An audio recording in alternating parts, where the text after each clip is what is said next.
नमस्कार, FM news देख रहे हैं आप। मैं हूं आपके साथ नेहा वालिया। यूपी में विधान परिषद की अगर बात की जाए तो चुनाव शुरू हो चुके हैं और इसी के साथ आपको बता दें कि 36 सीटों पर सुबह 8 बजे से वोटिंग शुरू हो गई है, जो कि 4 बजे तक चलने वाली है।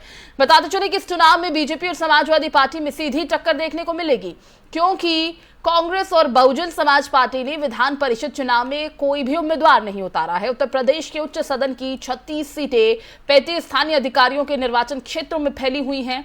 मुख्य निर्वाचन अधिकारी कार्यालय उत्तर प्रदेश के मुताबिक चुनावी मैदान में 95 उम्मीदवार हैं। 739 मतदान केंद्रों पर मतदान हो रहा है, जिसमें 1,20,657 मतदाताओं के अपने मताधिकार का इस्तेमाल करने की उम्मीद है।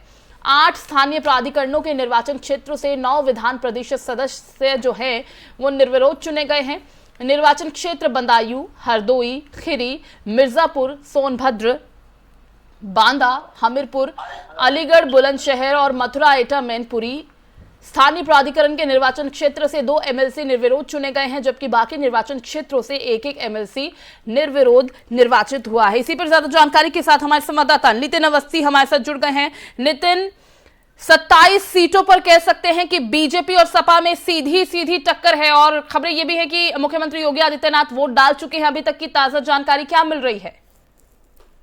आपको नया बताना चाहूंगा कि 9 विधान परिषद सीटों पर कहीं ना कहीं भाजपा का परचम पहले से बरकरार हो गया, क्योंकि वहां पर जितने भी प्रत्याशी थे वहां कहीं ना कहीं उन्होंने नाम वापस ले लिया और कहीं ना कहीं नामांकन किया। वहीं 27 सीटों की बात कर ली जाए तो उनमें से करारी टक्कर सपा और भाजपा की एक है। और गोरखपुर की बात अगर कर ली जाए तो वहां सीएम योगी आदित्यनाथ जो कि 3 दिवसीय दौरे पर निकले हुए थे और उन्होंने आज मतदान डाला है सुबह, और मतदान डालने के बाद उन्होंने अभी उनको क्योंकि कन्या कल नवरात्रि का नवमी होगी तो कन्या भोज के लिए भी वो तैयारियों में लगे हुए हैं। लेकिन सबसे अहम महत्वपूर्ण बात आपको बताना चाहूंगा, जो 9 सीटें हैं जहाँ पर भाजपा ने अपनी छाप बना ली है, तो आपको विस्तार में बताना चाहूंगा, क्योंकि जो महफूर है बदायूं की सीट जैसे आप ले लीजिए और बांदा की सीट हो गई, और मिर्जापुर के अलावा जो और भी अहम सीटें हैं जहां पर भाजपा ने एक तरफा कहा जा सकता है कि निर्विरोध वहां पर चुनाव जीत लिया है।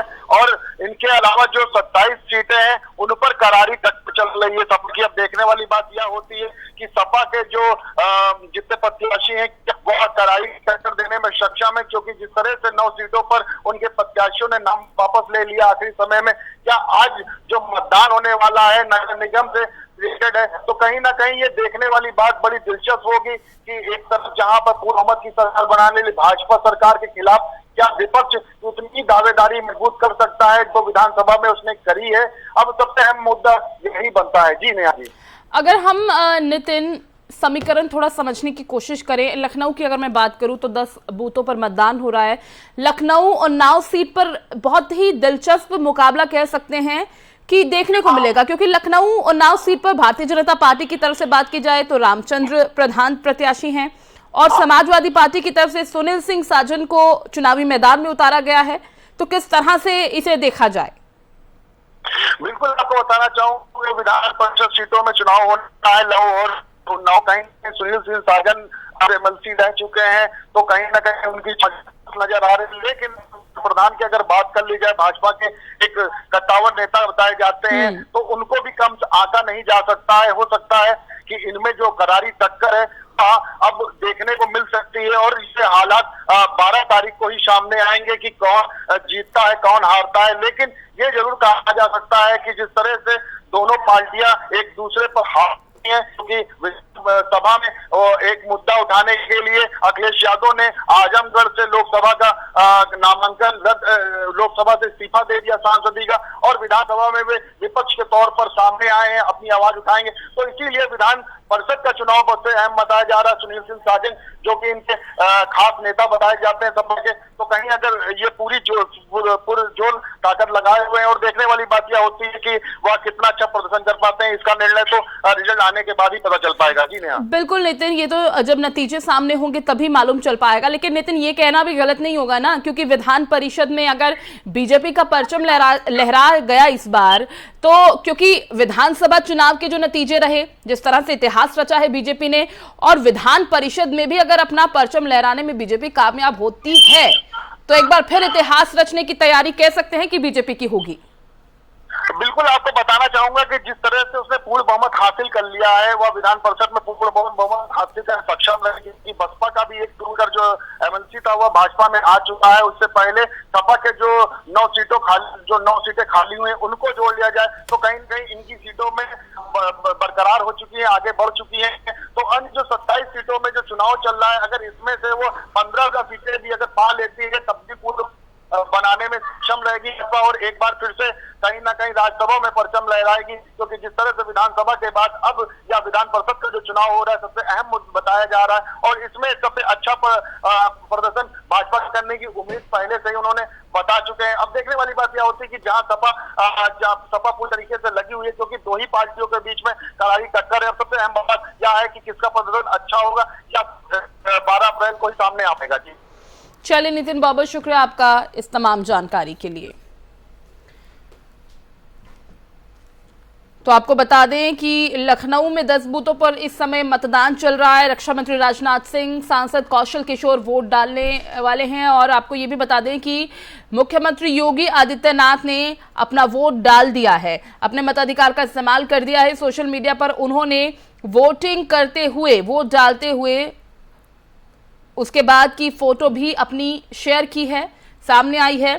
तो यूपी विधान परिषद चुनाव का मतदान शुरू हो चुका है। कुल 27 सीटों के लिए वोट डाले जा रहे हैं और बीजेपी बनाम सपा का मुकाबला है। 9 सीटें बीजेपी पहले ही निर्विरोध जीत चुकी है और ऐसे में अब 27 सीटों के लिए सीधी सीधी टक्कर दोनों पार्टियों के बीच।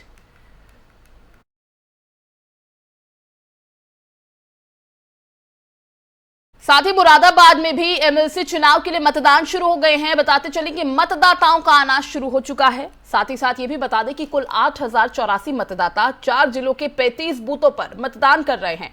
अमरोहा, संभल, मुरादाबाद और बिजनौर 4 जनपदों में मतदान शुरू हो चुका है। मुरादाबाद में बीजेपी से सतपाल सैनी और सपा से अजय मलिक के बीच सीधा मुकाबला है।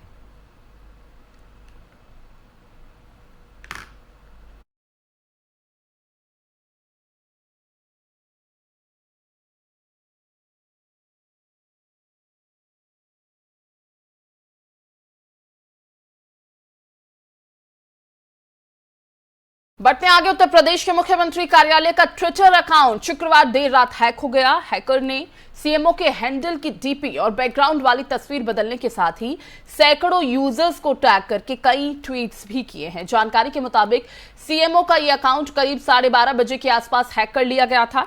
यह गड़बड़ी करीब 40 मिनट तक ऐसे ही चलती रही और करीब 1-1:15 बजे अकाउंट फिर से रिस्टोर होना शुरू हुआ। हालांकि रिस्टोर होने के बाद भी इस मामले में अभी तक कोई आधिकारिक बयान नहीं आया है। देर रात सीएमओ यूपी के अकाउंट को हैक किए जाने के बाद सबसे पहले प्रोफाइल में लगी तस्वीर को बदला गया। उसके बाद ब्लू बिजर नाम के ट्विटर हैंडल के स्क्रीनशॉट को जिप फॉर्मेट में शेयर किया गया। इस स्क्रीनशॉट वाले ट्वीट को प्रोफाइल में पिन ट्वीट भी किया गया ताकि ये सबसे ऊपर दिखाई दे। यहां तक कि प्रोफाइल में पीछे लगी तस्वीर या बैनर को बदला गया।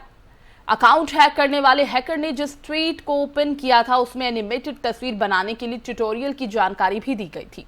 इसके साथ ही 3 स्टेप्स की प्रोसेस भी बताई गई थी। एक लिंक भी दिया गया था। मुख्यमंत्री कार्यालय की प्रोफाइल का बायो भी बदल दिया गया था। इसमें सीएमओ को बोर्ड ऐप वासी और युगा लैब्स का सह संस्थापक बताया गया था। इससे पहले बीती 27 फरवरी की अगर बात की जाए तो तब भारतीय जनता पार्टी के राष्ट्रीय अध्यक्ष जेपी नड्डा का ट्विटर अकाउंट भी सुबह करीब 10 बजे हैक कर लिया गया था।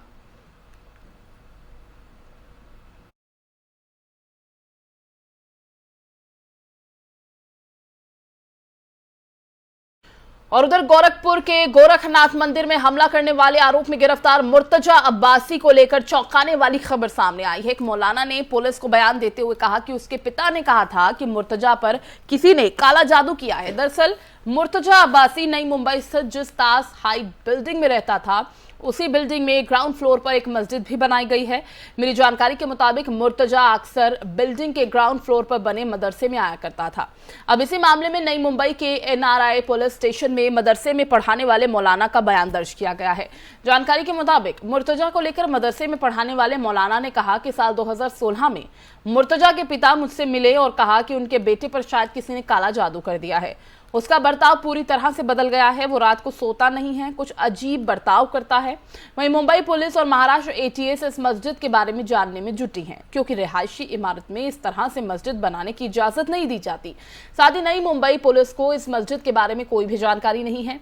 पुलिस ने नई मुंबई म्युनिसिपैलिटी को इस इमारत की वैधता जानने के लिए खत भी लिखा है और इसके अलावा सुरक्षा एजेंसियों से यह भी जानने की कोशिश है कि जब मुर्तजा अब्बासी इस मस्जिद में आता था तो वो किस किस के संपर्क में था। क्या यहाँ से कुछ ऐसे लोग मौजूद हैं जो कट्टरता के काम में लगे हुए हैं, और साथ ही मुर्तजा यहाँ कब से कब तक आया था।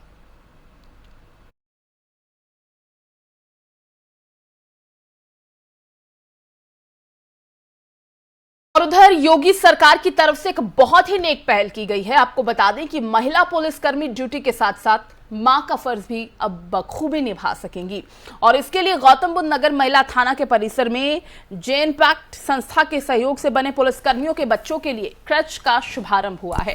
साथ ही पुलिस कमिश्नर आलोक सिंह और पुलिस फैमिली एसोसिएशन अध्यक्ष आकांक्षा सिंह ने बतौर मुख्य अतिथि शिशुगृह का उद्घाटन किया।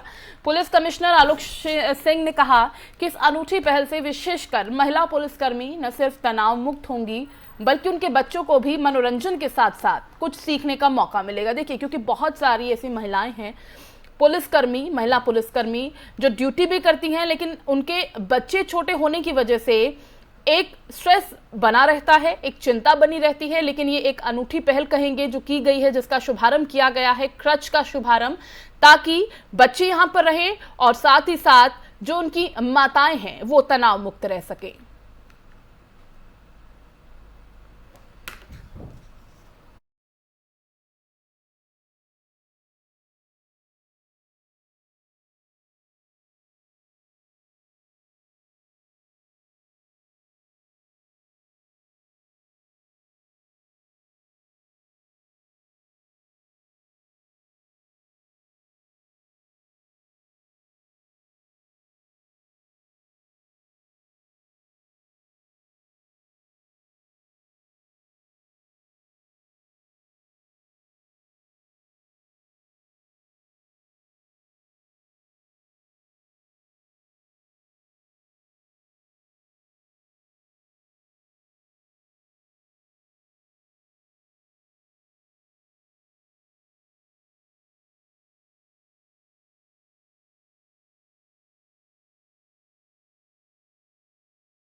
तो आप जो तस्वीरें देख रहे हैं, यहां पर पुलिसकर्मियों के बच्चों के लिए क्रच का शुभारंभ किया गया है। महिला पुलिसकर्मियों के लिए कहेंगे कि एक नेक पहल, जिससे कि महिला पुलिसकर्मी अगर अब अपनी ड्यूटी कर रही हैं तो बच्चों के प्रति जो तनाव रहता है उन्हें, वो तनाव अब ना रहे, तनाव मुक्त रहे, अपनी ड्यूटी पर वो रहकर पूरा काम आराम से कर पाएं।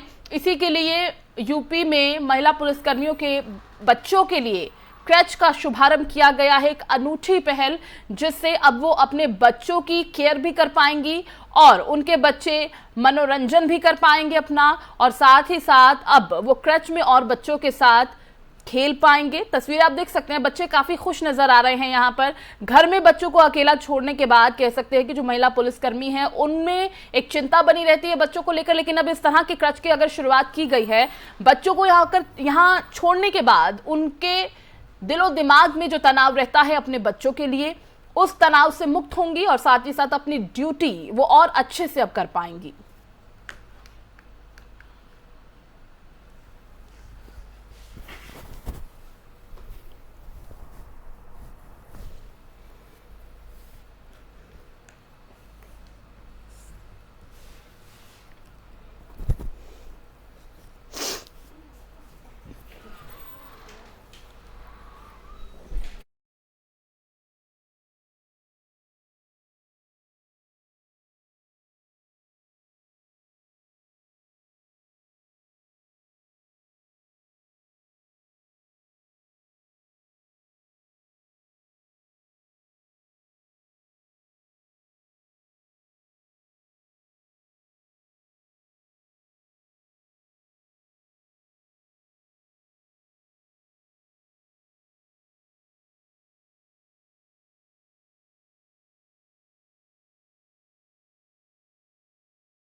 महिला पुलिसकर्मियों की टीम है, उसकी संख्या काफ़ी बड़ी है, उनकी आवश्यकताएं हैं,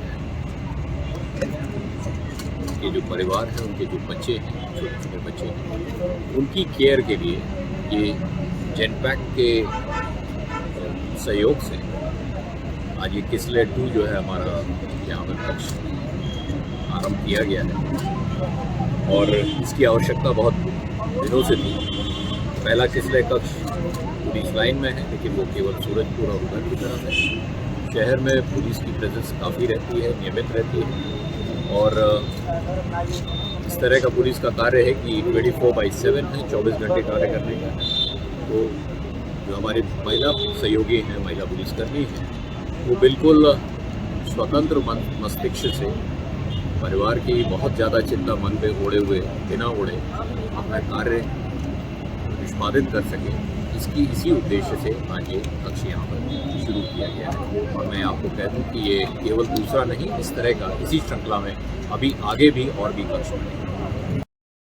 बढ़ते आगे, यूपी के एडीजी प्रशांत कुमार का कहना है कि बुलडोजर का इस्तेमाल सिर्फ अवैध निर्माण और अवैध रूप से सरकारी जमीनों पर कब्जा रखा है उन पर किया जा रहा है और सारी न्यायिक प्रक्रिया पूर्ण होने के बाद किया जाए। किसी भी स्थिति में इसका गलत इस्तेमाल ना किया जाए। उनके जितने भी अधिकारी हैं उन्हें निर्देशित किया जा चुका है। से निर्देश है कि बुलडोजर का इस्तेमाल सिर्फ अवैध निर्माण तथा अवैध रूप से सरकारी जमीन पर जिन्होंने कब्जा कर रखा है उन पे किया जाए तथा सारी न्यायिक प्रक्रिया पूर्ण करने के बाद किया जाए। इन चीज़ों के बारे में कोई ऐसा नहीं है कि कुछ भी सभी जगहों पे बुलडोज़र का इस्तेमाल किया जाना है। बुलडोज़र का इस्तेमाल बेजा कहीं नहीं की जाए, इस संबंध में निर्देश है कि किसी भी परिस्थिति में गलत इस्तेमाल इसका न होने पाए और जितने भी अधिकारी हमारे हैं पुलिस और प्रशासन के, इस चीज़ों को सुनिश्चित कराएंगे कि कोई भी इलीगल गतिविधि या लीगल एक्ट इन चीज़ों के लिए न की जाए। इसी को बार बार बताया जा रहा है। तो सर इसके लिए कुछ फिर से कोई गाइडलाइन जारी होगी? अवश्य जारी होगी। अगर निर्देश मिले हैं इसके बाद में संबंधित विभागों के द्वारा अपने जितने भी फील्ड के फॉर्मेशंस हैं उनको अवगत कराया जाए। इससे ही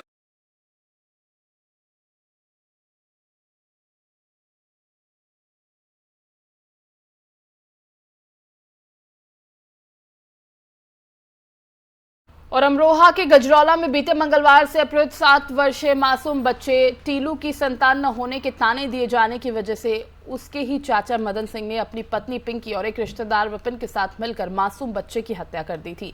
इस मामले का अमरोहा पुलिस ने खुलासा किया। बताते चले कि अमरोहा जनपद के गजरौला थाना इलाके के अंतर्गत आने वाले मोहल्ला चौहानपुरे के रहने वाले 7 वर्षीय बालक टिल्लू का मंगलवार को उसके रिश्ते का लगने वाला चाचा, जिसने उसका अपहरण किया, इस मामले में उसके परिवार वाले उसकी बरामदगी की मांग को लेकर परेशान थे।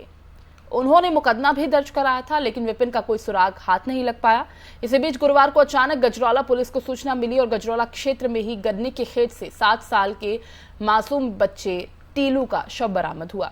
इस मामले में सीओ सत्येंद्र सिंह ने कहा कि पूछताछ में पता लगा है कि मृतक टिल्लू के सगे चाचा मदन सिंह और उसके एक रिश्तेदार विपिन और मदन की पत्नी पिंकी ने ही मिलकर मासूम बच्चे की हत्या की है।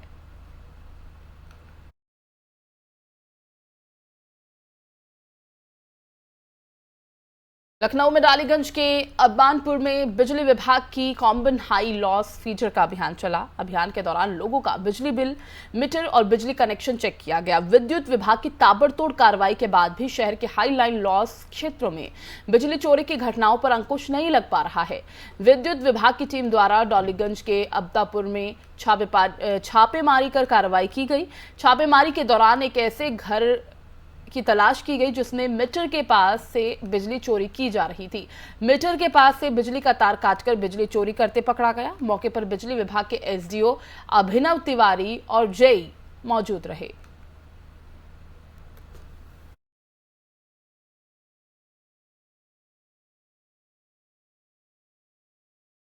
साइबर अपराध और अपराधियों के खिलाफ चलाए जा रहे अभियान के तहत कोतवाली पुलिस ने एक शातिर अपराधी को गांजा समेत गिरफ्तार किया है। पुलिस सूत्रों का कहना है कि पकड़ा गया आरोपी गांजे की तस्करी करता है। फिलहाल उसके बारे में छानबीन की जा रही है। पुलिस के मुताबिक कल रात कोतवाली थाने के प्रभारी निरीक्षक तुलसीराम पांडे, बड़ागांव गेट चौकी पर तैनात रमाकांत सिंह, अमित तिवारी और हरेंद्र सिंह अपराधियों की तलाश में मुर्गा मंडी के पास गश्त कर रहे थे। इसी बीच मुखबिर ने सूचना दी कि मंडी के पास एक युवक गांजा समेत घूम रहा है। इस सूचना पर पुलिस ने बताया संदिग्ध युवक को दबोच कर जब उसकी तलाशी ली तो उसके पास से 100 ग्राम गांजा बरामद किया गया।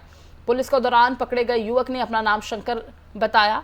फिलहाल पुलिस ने उसके खिलाफ नारकोटिक्स एक्ट के तहत मुकदमा दर्ज कर लिया है। पुलिस उसके आपराधिक इतिहास को खंगाल रही है।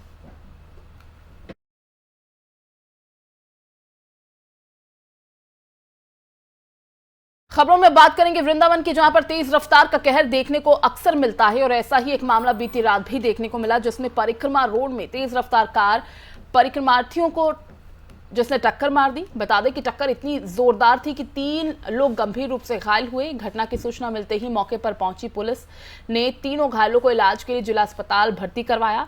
जानकारी के मुताबिक घायलों का नाम निशु, प्रिया और खुशी बताया जा रहा है, जिनका भी संयुक्त चिकित्सालय जिला में इलाज चल रहा है, जहां घायलों की गंभीर हालत को देखते हुए डॉक्टर्स ने उन्हें आगरा रेफर किया।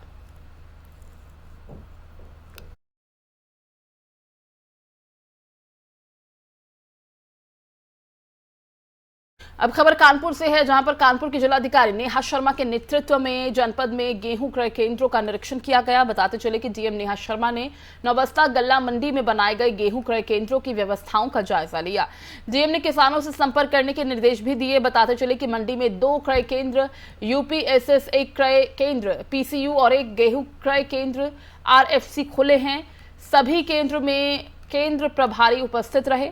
तो निरीक्षण के दौरान डीएम ने केंद्र में काफी अव्यवस्था पर केंद्र प्रभारी को कड़ी फटकार लगाई और निरीक्षण के दौरान गोदाम में काफी गंदगी भी मिली। केंद्र परिसर में भी गंदगी मिलने पर फटकार लगाते हुए आज शाम तक सफाई कर फोटो भेजने के निर्देश उनकी तरफ से दिए गए हैं।